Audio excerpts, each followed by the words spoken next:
Hello guys, आज हम आपको राष्ट्रीय उपलब्ध सर्वेक्षण 2021 के प्रैक्टिस पेपर सेकंड विषय गणित कक्षा 10वीं के बारे में हम अध्ययन कराएंगे। पिछली बार हमने अभ्यास पेपर फर्स्ट आपको कराया था जिसमें कुल 60 प्रश्न थे। इस बार इस पुस्तिका में कुल 70 प्रश्न हैं। उत्तर देने के लिए वही 120 मिनट का समय निर्धारित है। प्रश्न क्रमांक 1 में लिखा हुआ है कि घन की एक वर्ग फलक का क्षेत्रफल 6 वर्ग सेंटीमीटर है, तो इस घन का पृष्ठीय क्षेत्रफल ज्ञात कीजिएगा। चूंकि हम जानते हैं कि घन का पृष्ठीय क्षेत्रफल 6a², अर्थात ये क्या है, a² क्या है, फलक का क्षेत्रफल है। वर्गाकार, वर्गाकार मतलब भुजा गुणे भुजा। अब a² क्या हो गया, फलक का क्षेत्रफल। तो ये a² की जगह हम लिखेंगे फलक का क्षेत्रफल। बच्चों की घन का पृष्ठीय क्षेत्रफल का सूत्र हम जानते हैं कि 6a² होता है, तो 6 इंटू फलक का क्षेत्रफल। चूंकि सवाल में फलक का क्षेत्रफल 6 दिया गया है, तब हम 6 गुणे 6 अर्थात हम 36, सी नंबर का आंसर हम 36।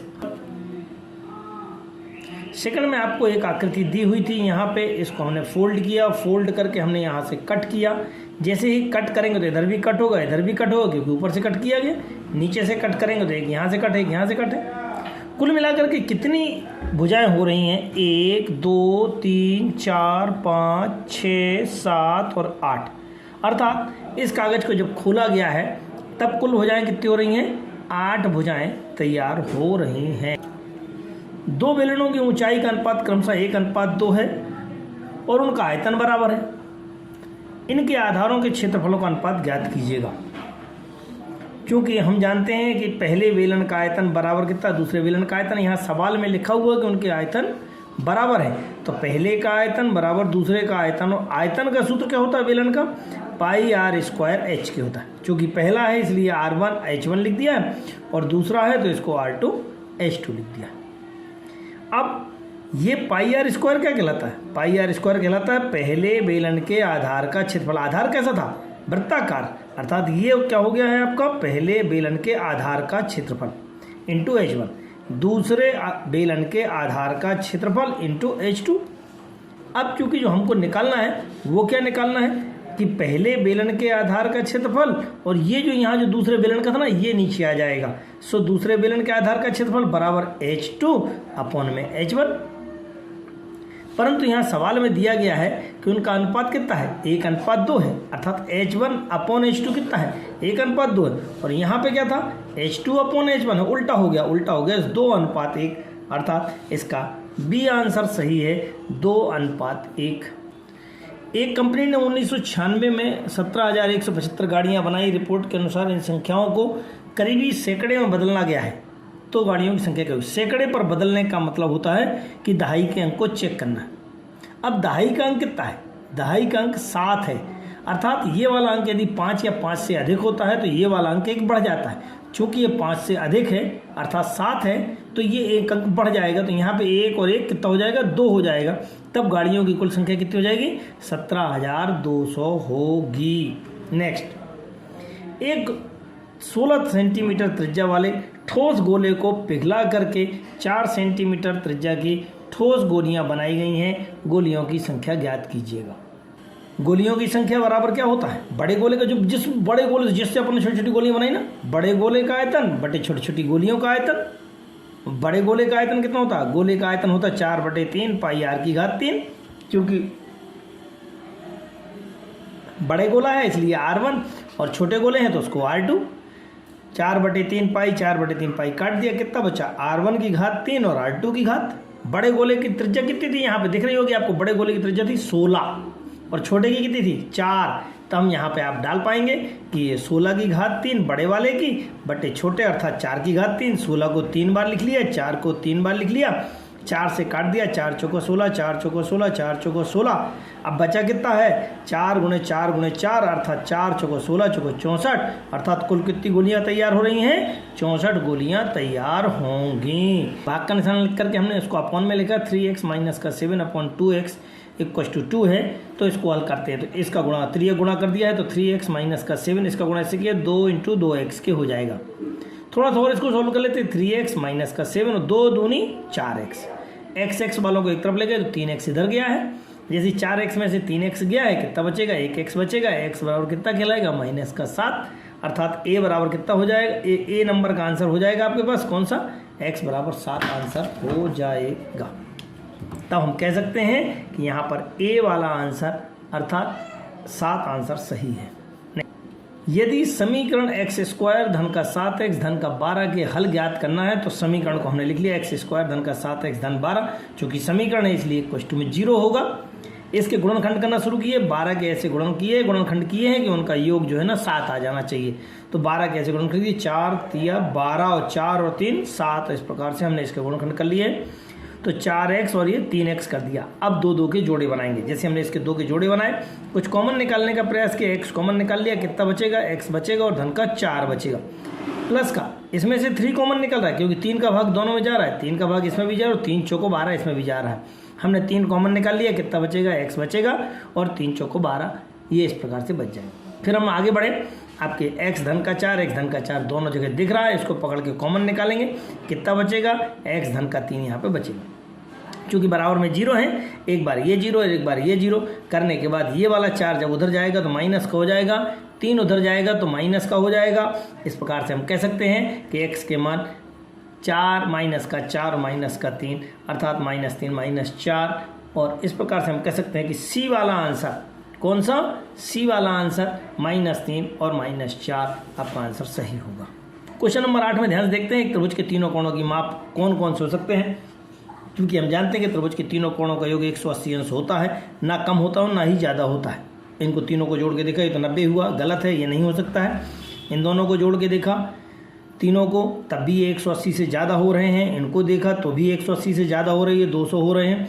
डी नंबर को जोड़ के देखा तो इनका योग तीनों का 180 हो रहा है, 120 धन 30 बराबर 180, अर्थात आपका आंसर डी वाला आपका आंसर सही होगा।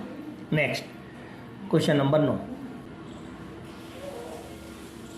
क्वेश्चन 9 में नरेन के बटुए में 1800 रुपये थे, उसने से 100 रुपये की घड़ी खरीदी है, 200 रुपये का खाना खाया है, फिर भी उसके पास कुछ पैसे बचे हुए, कितने बचे।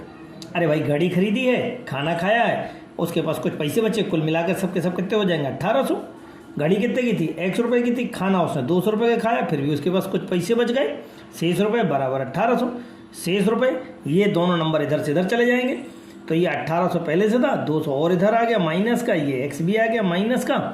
अगर आप गौर से देख रहे हैं तो आपके पास 1800 में से 200 गए तो 1600 बचेंगे माइनस का x, अर्थात उसके पास बटुए में शेष बचे हुए रुपये कितने कहलाएंगे, 1600 माइनस का x कहलाएंगे। तो हम कह सकते हैं कि इसका आंसर ए नंबर का 1600 माइनस का x होगा। नेक्स्ट, एक सिनेमा हॉल में 30 पंक्तियाँ थीं, हर पंक्ति में 40 सीटें हैं। अरे भाई 30 पंक्तियाँ और हर एक में 40 सीटें हैं, तो इन दोनों का गुणा कर दो, 30 × 40, 30 × 40, तो 30 × 40 बराबर 1200, अर्थात आपका सी वाला आंसर सही है। गुलाब के फूलों की संख्या कितनी है, 6 गुनी है, और अगर 8 गुलाब के फूल हैं तो कितने हैं, चंपा से 6 गुने हैं, तो चंपा कितने थे, लाल, चंपा से 6 गुने, अर्थात ये वाला आंसर आपका 11 नंबर का आंसर सही होगा। नेक्स्ट 12 नंबर, इनमें से कौन सा व्यंजक पूरी तरह से x - y से विभाजित है।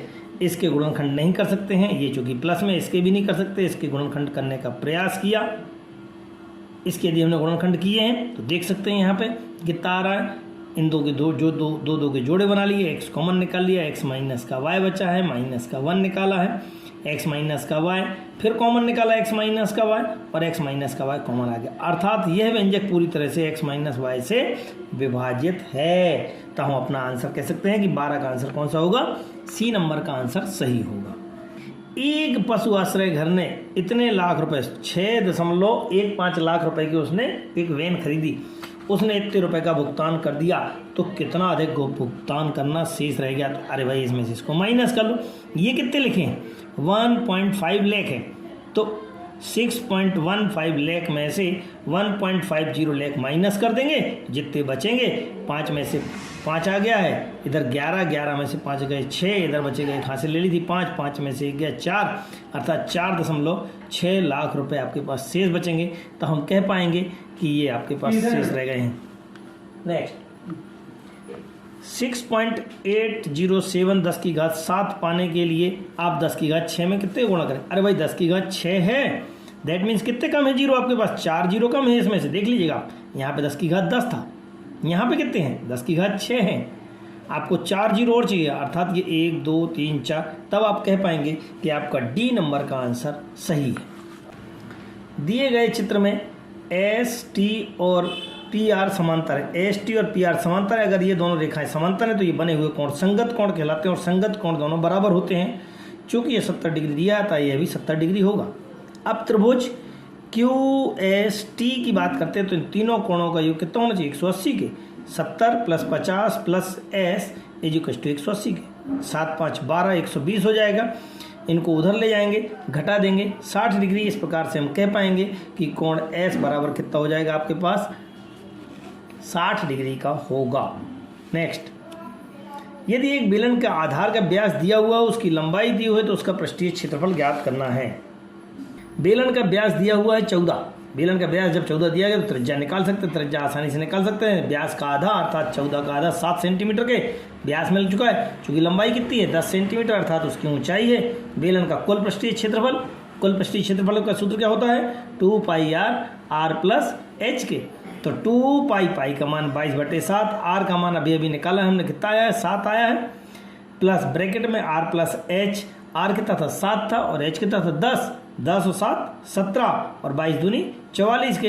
इन दोनों को गुणा कर देंगे, कितना आ जाएगा आपके पास? 748, अर्थात आपका बी नंबर का आंसर। एक बस में कुल यात्रियों की संख्या 1/3 यात्री खड़े हुए हैं और बाकी 60 यात्री बैठे हुए हैं, तब ऐसी स्थिति में कितने यात्री हैं? अब हम आसानी से देख सकते हैं। माना कि यात्रियों की संख्या कितनी है? माना बस में यात्रियों की संख्या x है, तब प्रश्नानुसार जितने यात्री हैं उसका 1/3 खड़े हैं, और ये 60 कैसे हैं? बैठे हुए हैं। इन दोनों को हल कर लेंगे। x/3 को इधर ले जाएंगे, लघुत्तम लेंगे। 3x - का x बराबर 60 के। इनमें से हल किया, 3x में से गया 2x/3 बराबर 60 के। x बराबर लिया तो 3 कहाँ गया? ऊपर, 2 आ गया नीचे। 2 से इसको काट दिया, 2 3 6 और 3 3 9, अर्थात उसके कितने हो गए हैं? 90 यात्री उस बस में हों।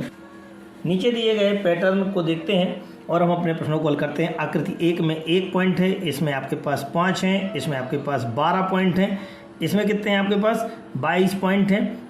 अब इन दोनों का अंतर देखते हैं 4, इन दोनों का अंतर देखते हैं 7, इन दोनों का अंतर देखा 10। इनमें फिर से अंतर देखा है तो 4 में 3, 4 3 7, 7 3 10, 10 3 13 का अंतर आएगा। अर्थात हम 22 में चौथे और 5वें पैटर्न की बात करते हैं तो कितने का अंतर आ रहा है? 13 का अंतर आ रहा है। तो हम कह पाएंगे कि आकृति नंबर 4 और आकृति 5 में कुल मिलाकर के 13 बिंदुओं का अंतर होगा।